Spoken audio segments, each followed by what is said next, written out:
Hi friends, तो आज हम सीखेंगे चूज़ फंक्शन का यूज़ करना कि हम उसको किस तरह से यूज़ कर सकते हैं। तो मैं आपको दिखाता हूँ यहाँ पे चूज़ फंक्शन एक्चुअली करता क्या है। हम यहाँ पे लिखेंगे चूज़। अब चूज़ लिखने के बाद अब ये पूछता है इंडेक्स नंबर। अब ये इंडेक्स नंबर क्या होता है कि जो हम इसे लिस्ट देंगे या कोई रेंज देंगे, उसके अंदर से कौन से नंबर की जो वैल्यू है वो उठानी है। जैसे कि मैं यहाँ पे लिख देता हूँ सपोज़ कि 3, मैंने 3 लिख दिया। अब मैं इसे वैल्यू 1 हो गई हमारी। यहाँ पे मैं कुछ फ्रूट्स के नाम लिख देता हूँ, कोमा लगा के वैल्यू 1 हो गई। फिर कोमा लगाएंगे और वैल्यू 2 डबल कोट के अंदर लिख देंगे। फिर कोमा लगाएंगे, थर्ड वैल्यू,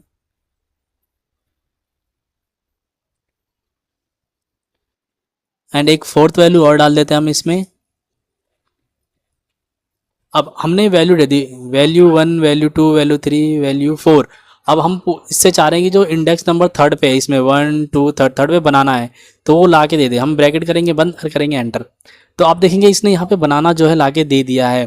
अब इसी तरह से एक बार और यूज़ करते हैं। हम यहाँ पे लिखेंगे हम choose function. Then choose function लिखने के बाद फिर पूछता है इंडेक्स नंबर। अब इंडेक्स नंबर हम लिख देते हैं 2। और वैल्यू यहाँ पे जो डेटा दे रखा है इसके अंदर से एक बार सिलेक्ट कर लेते हैं हम। हमने कर लिया, एक वैल्यू हमारी ये हो गई। दूसरी वैल्यू हम कहीं से भी कुछ भी ले सकते हैं। दूसरी वैल्यू सपोज ये हो गई। तीसरी वैल्यू भी ले लेते हैं हम, तीसरी ले लेते हैं, चौथी ले लेते हैं, जितनी चाहे उतनी वैल्यू आप ले सकते हैं। यहाँ से मैंने ये रेंज जो है सिलेक्ट कर लिया इसमें से एक सेल को। ठीक है, हमारा जो सेकंड नंबर पे क्या है, बी थर्टीन पे क्या है, बी थर्टीन पे है हमारा ये AJ10 780। इसको लाके दे देगा। ये करेंगे 1, करेंगे एंटर। तो आप देखेंगे इसने जो है सेकंड नंबर पे, जो इस लिस्ट में सेकंड नंबर पे जो हमने इसको रेफरेंस दिया था वहाँ से वैल्यू उठा के दे दिया है। अब इसी तरह से एक तरीका और हम इसका यूज़ कर लेते हैं यहाँ पे। अब देखते हैं कि हमें सपोज़ कि जो ये कॉलम जो है तीनों, इसमें से हमें कोई भी एक कॉलम उठा के ला के देना है। अब मैं यहाँ पे दिखाता हूँ आपको। यहाँ पे लिखूँगा मैं चूज़ फंक्शन।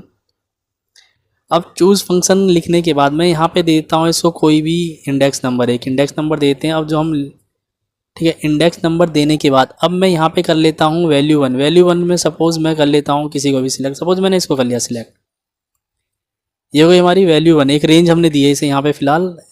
अब वैल्यू 2 में हम कोई सी भी रेंज दे देते हैं। हमने ये रेंज दे दी। वैल्यू 3 में हम इसे, अब बची जो रेंज है इसी को देते हैं लास्ट में, यही रेंज जो बची है। ठीक है, यहाँ पे करेंगे एंटर।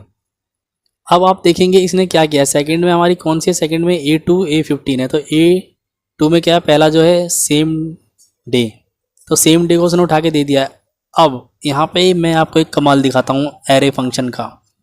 इसको करेंगे हम नीचे तक ड्रैग, जहाँ तक हमारा डेटा है इस रेंज के अंदर, क्योंकि हमें पूरा डेटा यहाँ पे लाना है। ठीक है, अब फॉर्मूला हमारा वही लिखा रहेगा। यहाँ पे करेंगे हम F2 प्रेस और करेंगे कंट्रोल एंटर। जैसे ही आप कंट्रोल एंटर करेंगे आप देखेंगे कि यहाँ का पूरी रेंज जो है उठ के यहाँ पे आ गई है। अगर मैं यहाँ पे F2 करके सपोज़ कि जो हमारा थर्ड नंबर पे 1 2 थर्ड पे हमारा बी कॉलम है, बी कस्टमर आईडी, इसका पूरा डेटा यहाँ उठाना है, तो हम सिर्फ यहाँ पे करना है, मैं चूज़ फंक्शन में 2 की जगह F2 कर लेता हूँ। मैं यहाँ पे एडिट मोड में चले जाते हैं और 2 की जगह मैं कर दूंगा 3।